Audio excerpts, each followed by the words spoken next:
They shut off my power in the middle of a Montana cold snap. Wind howling at 20 below, and they thought I'd just pack up and disappear. That was their first mistake. My name's Thomas Gallagher. I'm 36, licensed electrician. Third generation on a patch of land my grandfather bought back in 1959. 43 acres of scrub pine and frozen dirt just outside Billings. I don't live in some glass palace with heated marble floors. Park my fifth wheel on my own property while I finish building my house the slow way. Cash, wiring it myself. No debt, no bank breathing down my neck. Simple. My neighbors. Different story. They live in those modern ranch-style luxury estates with black trim, heated driveways, and garages bigger than my entire trailer. Every winter, their windows glow like magazine covers. And every winter, someone from the Homeowners Association finds a reason to remind me I don't quite fit the brochure. The HOA president, Susan Vance, late 50s, perfect hair, drives a pearl white Range Rover. She smiles like she's offering you lemonade while she's measuring your property for violations. Her favorite phrase, community harmony. January 14th. Wind chill at -18. I wake up because the heater stopped humming. You don't slowly wake up when that happens. You snap awake. It's the kind of cold that doesn't knock politely. It kicks the door in. Inside my trailer, it's 42 degrees. And, dropping. I throw on boots, step outside, breaths turning into smoke, and that's when I see it. My electric meter pulled, tagged, and locked. Big red notice zip-tied to the conduit. Violation of winter aesthetic compliance. Fine. $900, remove non-conforming dwelling within 14 days. Winter aesthetic compliance. In a blizzard, I call the number. Susan answers on the second ring. Calm, composed, like, "We're discussing garden mulch." "Thomas," she says, "we've received multiple complaints. The trailer disrupts the seasonal uniformity of the neighborhood." Seasonal uniformity. My pipes burst that morning, cost me $2,400 in damage before noon. Water creeping under cabinets while I'm hauling space heaters from the hardware store just to keep the place above freezing. And here's the thing. This land predates their gated entrance, their stone monument sign, their architectural review committee. My grandfather grazed cattle here when their lots were sagebrush. But the HOA expanded boundary influence a few years back, annexed adjacent parcels through some legal gymnastics, and suddenly I'm under community oversight. That's what they called it. I called it harassment. Now here's where it gets interesting. 2 days later, I'm digging through old property records in my shop, mostly out of spite, and I find a yellowed folder labeled Utility Easement 1962. Inside, there's a survey map and a handwritten note from my grandfather. Back in the early 60s, before the city extended gas lines out this far, he paid to have a private natural gas pipeline installed from the main junction 2 miles east. 2.7 miles of buried steel line running straight through what is now that subdivision. It branches 47 connections total, 47 houses. Every single furnace in that pristine little community runs on a line installed and owned by my family. There was never a formal transfer, no sale, no recorded utility dedication. Just a handshake agreement and a scribbled note that reads, "For neighbors, no charge. No contract, no conveyance, no utility company takeover. Just goodwill." I call an attorney buddy of mine, not some billboard guy, an old classmate who actually reads statutes for fun. He digs in, checks county filings, pulls historical easement records. 3 days later, he calls me back. "Thomas, you're not going to believe this. The pipeline is still deeded under your parcel. It's no municipal adoption. There's no HOA utility agreement. Legally, it's yours, including the master shutoff valve." "Where's the valve?" I ask. "In a concrete vault on your property, near the old well cap." I didn't sleep much that night, because suddenly this wasn't about a trailer anymore. It wasn't about $900 fines or seasonal uniformity. It was leverage. The next morning, I walked out to that concrete vault, brushed snow off the lid, pried it open, and there it was, a rusted but solid industrial gas valve, feeding warmth to every one of those luxury homes. I stood there a long time. I'm not a villain.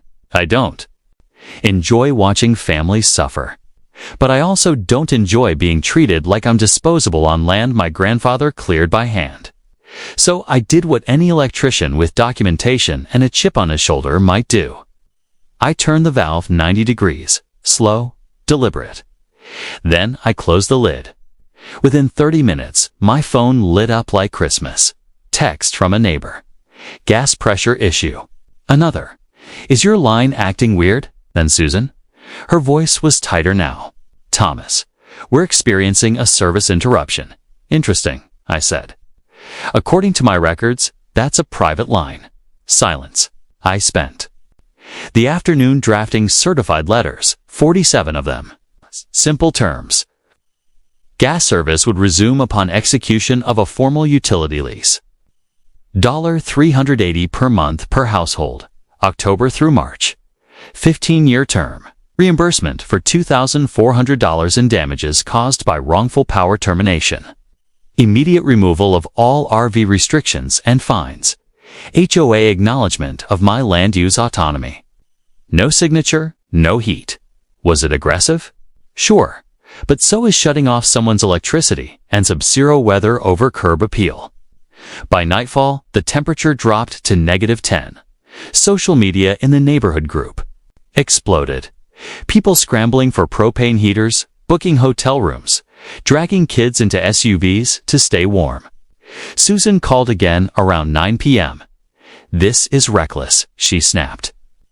No, I said calmly, staring at the thermostat in my trailer climbing back toward 70 because I'd hooked into my backup generator. Reckless was cutting power in a winter storm. She threatened legal action. I invited it because this time I had paperwork older than her Range Rover, and that's when things really started to unravel. All right, let's pause the drama for a second, because this is where people usually get it twisted. According to standard procedure, an HOA can absolutely enforce aesthetic rules, paint colors, fencing, even what qualifies as a temporary dwelling. That part, pretty normal. When you buy into an HOA, you're agreeing to a private contract. It's not government law, it's civil agreement. Big difference. But here's the catch. HOAs only have authority over what's actually within their recorded covenants and legal control. They cannot seize utilities they don't own. They cannot terminate essential services without due process. And they definitely can't enforce rules outside properly annexed or contracted. Boundaries without airtight documentation. From a legal perspective, what mattered wasn't emotion, it was paper. Ownership, recorded easements. Chain of title. If infrastructure was never formally transferred, then goodwill doesn't magically become community property. Now, psychologically, this is a classic power hierarchy play. This is a psychological trap. When a board gets used to small wins, small compliance, small fines, they start believing authority equals ownership. They escalate because nobody pushes back, until someone does. And when leverage flips, panic sets in fast. All right, back to the fallout. By sunrise the next morning it was -12, the kind of cold that makes the air feel brittle, like if you snapped your fingers, it might shatter. My phone hadn't stopped vibrating since midnight. Missed calls, texts, voicemails. Half the neighborhood suddenly discovering my contact info after 3 years of pretending I didn't exist. I made coffee slow, deliberate, let it drip. Because here's the thing about leverage. Once you use it, you don't rush. Around 8 a.m., the first rail crack showed. A guy named Arthur, software engineer, always jogs with noise-canceling headphones, never waves, knocks on my trailer door. He's wearing a parka over pajama pants, breath fogging hard. "Hey man, this gas thing," he says, trying to sound casual. My kids were up all night. Do you know what's going on? I let the silence hang just long enough. Yeah, I said. Private infrastructure dispute. His face shifted, confusion turning into calculation. You serious? Dead serious. By noon, 3 families had checked into hotels. I saw taillights rolling out of driveways like a slow evacuation. Portable heaters sold out at the hardware store. Someone posted in the HOA group asking if we could temporarily override Thomas's valve. Override, like I was a software glitch. Round 2 p.m., a fire truck rolled into the subdivision. Sirens off, lights just idling. Turns out an elderly couple, the Hendersons, tried running a propane heater in their living room with the windows closed. Carbon monoxide alarm went off. Fire department did a welfare check, and here's where Susan's authority started crumbling. The fire captain asked who maintained the gas infrastructure. She said confidently, the community. He asked for utility permits. She didn't have any. He asked who owned the line. Silence, because you can't bluff paperwork when someone with a badge is holding a clipboard. By late afternoon, the HOA emergency meeting was packed. Folding chairs, red faces, raised voices echoing off drywall that wasn't heated anymore. I didn't attend. Didn't need to. A neighbor live-streamed part of it. It was chaos. You told us utilities were secured. How are we not covered by insurance? Why are we paying dues if we don't even own the gas line? One board member resigned on the spot. Then another. Susan tried to regain control, kept repeating the phrase, temporary service disruption, like saying it enough would make it true. But here's the reality. Once fear hits family homes, politics disappear. Night fell again, and the forecast dropped lower. -14 by midnight. At 7:30 p.m., Susan called. No greeting this time. What are your terms? She asked. Not angry, not polished, just tight. Same ones in the letters, I said. Plus one amendment. Silence. You step down as president, and the bylaws get rewritten to clarify infrastructure ownership. That's extortion. No, I said steady. It's formalization. She exhaled hard. You're punishing families. I looked around my trailer, at the warped cabinet from the burst pipe, at the invoice sitting on the table. They punished me first. There was a long pause. I could almost hear the calculation happening on her end. Liability, exposure, potential lawsuits, the optics if this dragged into a third night. You'll destroy the community, she said quietly. And that's when I realized something. The community wasn't what she was protecting. Control was. By 9 p.m., the revised contract draft went out electronically. I'd had my attorney tighten it up. Clear lease language, indemnification clauses, maintenance cost sharing moving forward, annual inspection rights. It wasn't revenge anymore. It was structure. 47 households. Each one had to sign individually. Deadline, 11:59 p.m. Outside, the temperature hit -15. Inside my trailer, my generator hummed steady, 71 degrees. Stable. At 10:12 p.m., the first signed contract hit my inbox, then another, then 3 more in a batch. You could almost feel the momentum shift, pride dissolving into practicality. Arthur texted, signed. Please confirm. Confirmed. At 10:47 p.m., Susan emailed hers. No apology, just a scanned signature and a short line. For the safety of residents, I didn't respond right away. Let it sit for 5 minutes. Because sometimes closure needs weight. At 11:38 p.m., the final household signed. 47 contracts. Certified electronic transfers for my $2,400 reimbursement already pending. Lease payments scheduled monthly through March. Formal acknowledgement that my RV was permitted indefinitely during primary construction. 11:52 p.m., I pulled on boots, grabbed a flashlight, and walked out into the snow. The subdivision was dark in that eerie way heated neighborhoods aren't used to. No furnace exhaust plumes rising. No low hum under the silence. Just wind scraping across rooftops. I reached the concrete vault. Snow had drifted over it again, like the earth trying to hide the lever that mattered most. I brushed it off, lifted the lid. The valve sat there cold and patient. And I'll be honest, I hesitated. Because power like that changes something in you. It's easy to become the villain in your own story if you're not careful. But this wasn't about domination. It was about correction. So I turned the valve back, slow. Metal groaned softly under pressure shift, and then I waited. At first, nothing. Then, faintly, a distant ignition. One furnace kicking on, then another, then another. A chain reaction across frozen lawns. 47 homes pulling heat at once. Within minutes, exhaust plumes rose into the night sky like white flags. I stood there in the cold and watched, not triumphant, not angry, just steady. My phone buzzed. Arthur Heat's back. Thank you. Another message. We're warming up. Then one from Susan. Service restored. Board transition effective immediately.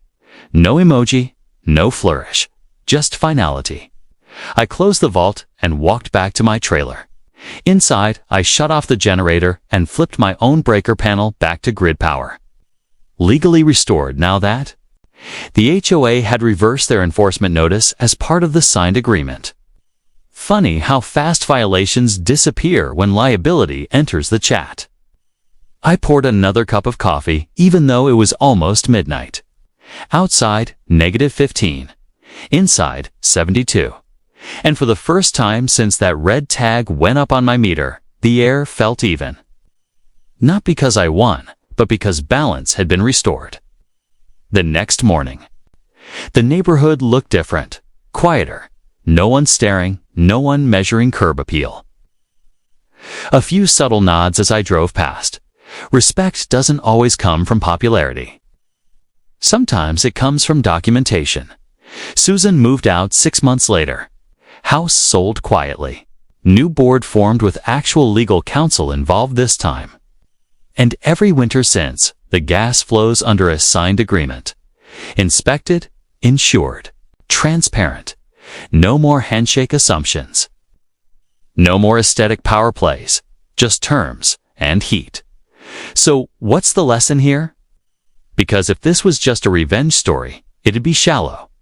Entertaining, sure, but shallow. The lesson here is leverage without structure eventually turns into abuse on both sides. Look, HOAs aren't evil by default. They exist because people want predictability. Clean streets, protected property values, uniform standards. And honestly, that's fair. When you buy into one, you're signing up for shared rules. But here's where it goes sideways. When small authority goes unchecked long enough, it stops being about order and starts being about identity. Board members stop seeing themselves as volunteers and start seeing themselves as gatekeepers. Every compliance win reinforces the belief that control equals competence. This is a psychological trap. The more someone gets used to people saying okay, the more shocking it becomes when someone says no. And when that no comes with paperwork, that's when panic replaces confidence. From a legal perspective, the real turning point wasn't when I shut off the valve. It was when documentation entered the conversation. Recorded easements. Chain of title. Transfer history. Most conflicts like this don't explode because someone's malicious. They explode because assumptions go unchallenged for decades.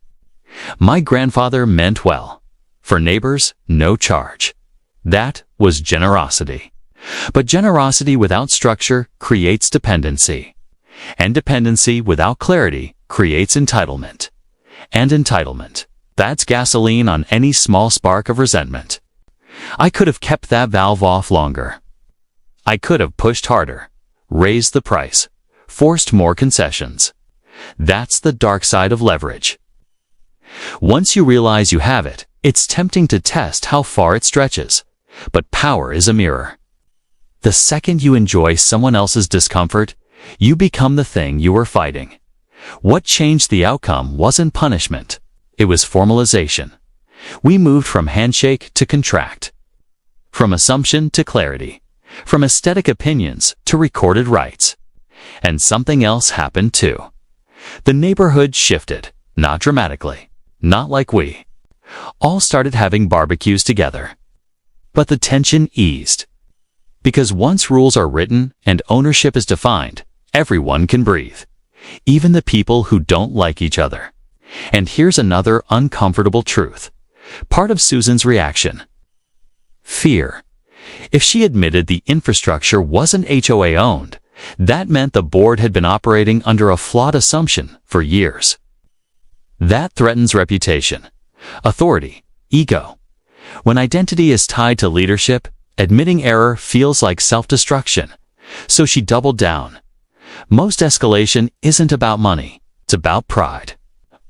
If you're in an HOA or thinking about buying into one, here's my advice as a guy who learned it the hard way. Read everything, not just the glossy summary. Dig into recorded documents. Understand what's actually owned versus what's assumed. Know where infrastructure starts and stops. Ask boring questions. Boring questions prevent dramatic winters.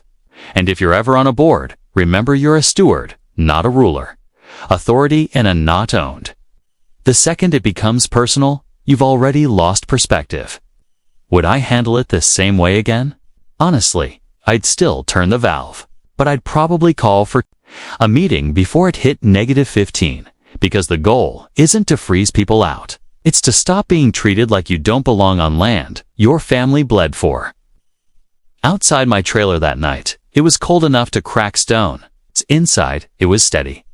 And that's really what this whole thing was about. Stability, clarity, boundaries. So now I'm curious. What would you have done? Someone weaponized rules against you. Would you fight back the same way? Would you negotiate first? Would you let it slide for the sake of peace? And if you're on the other side of that fence, sitting on a board somewhere, how do you make sure authority doesn't quietly turn into overreach? Drop your thoughts below. I read more of them than you think, 'cause at the end of the day, communities don't fail because of cold weather. They fail because nobody checks the valve until it's too late. Subscribe to HOA Conflicts for more.